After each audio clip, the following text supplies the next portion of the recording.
One way to think about it is just kind of basic math. Like if you just look at the numbers, if you were able to improve by 1% each day for an entire year, and those gains compound, you would end up 37 times better at the end of the year.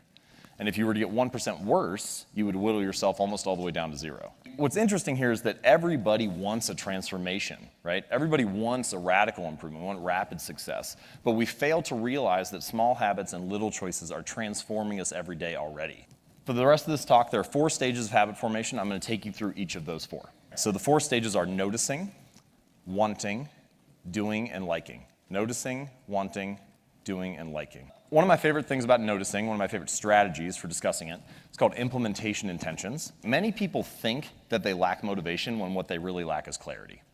They think that they need to get more motivated, that they need willpower in order to execute on a habit. If I just felt like writing, if I just felt like meditating, if I felt like working out, then I would do it.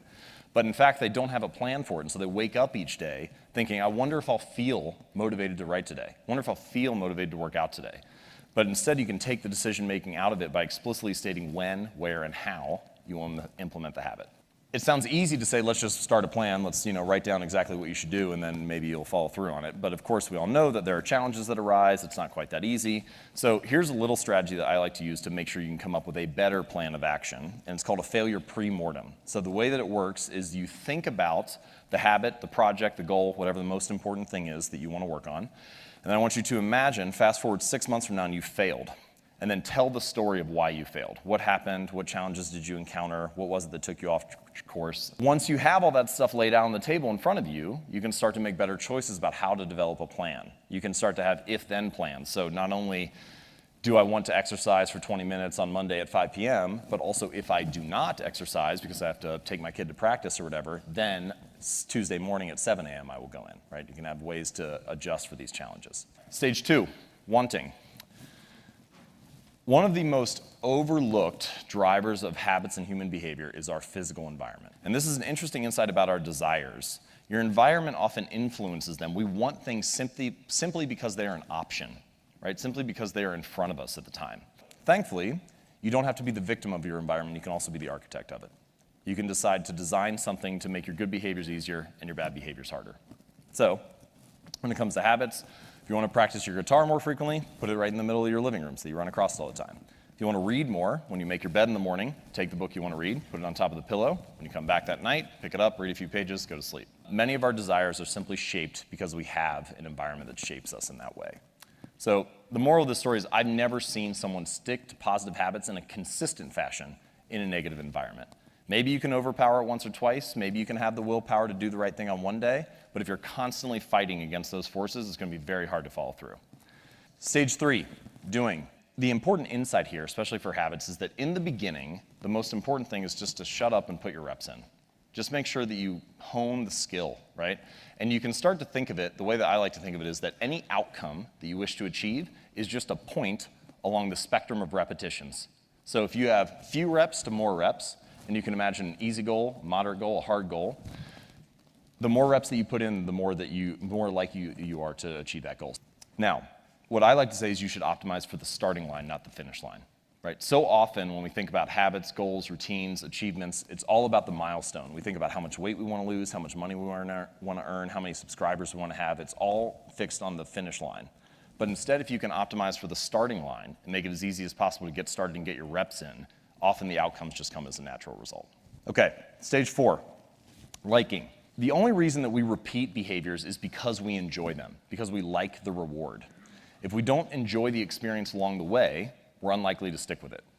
And that means that you need to figure out ways to bring a reward into the present moment because good habits have a problem. And that problem is that for good habits, the immediate consequence is there. There's a cost that happens in the moment, but the reward is often delayed. So you need to figure out how to bring the reward into the present moment to stick to a good habit. And someone else who's going to be speaking here, Seth Godin, had a very nice little quote about this where he said, the best way to change long-term behavior is with short-term feedback.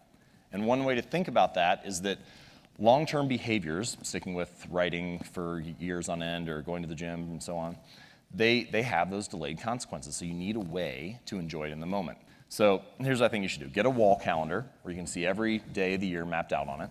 And then any day that you do your task of writing jokes for 15 minutes, I want you to just put an X on that day. And you'll have a couple false starts here and there, but at some point you're going to get a little bit of a chain going, right? You get 4, 5, 6, 7, 8 days in a row. And at that point, your only goal becomes to don't break the chain.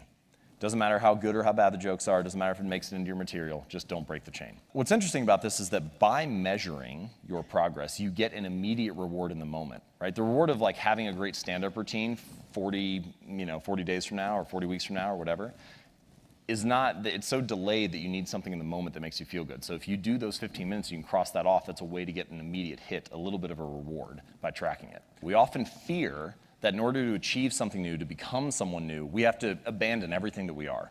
But in fact, that's not how it works. Change can happen plank by plank, board by board, habit by habit. And gradually, you can become someone new. With consistency and repetition, you can actually change not only your results, but actually your identity. Is because the more evidence that we have for a belief, the more likely we are to believe it. So if you go to church every Sunday for 20 years, you believe that you are religious. If you study Spanish every Thursday night for 20 minutes, you believe that you are studious. The actions that you take provide evidence for who you are. And it's not that habits matter more necessarily on an individual basis. Each moment in life matters. But what ends up happening is that over the broad span of time, things that you do once or twice fade away, and things that you do time after time, day after day, week after week, accumulate the bulk of the evidence for what you believe about yourself. And so every action that you take is actually a vote for the type of person that you want to become. If you want to become someone new, then you can take a new action and begin to accumulate evidence for that identity, for that belief about yourself. And that the more votes that you cast, the more likely you are to win the election. You don't need to be unanimous. You don't have to be perfect all the time. You just need to have the body of work. So true change is actually not behavior change, it's not results change, it's not process change, it's identity change. The goal is not to read a book, it's to become a reader.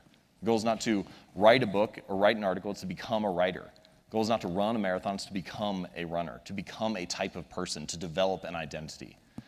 And the way to being something or becoming someone is through doing something. So every time you sit down to write, every time you practice that habit, you are being a writer. Every time you play a sport, you're being an athlete. Every time you practice painting or music or whatever, you are being an artist.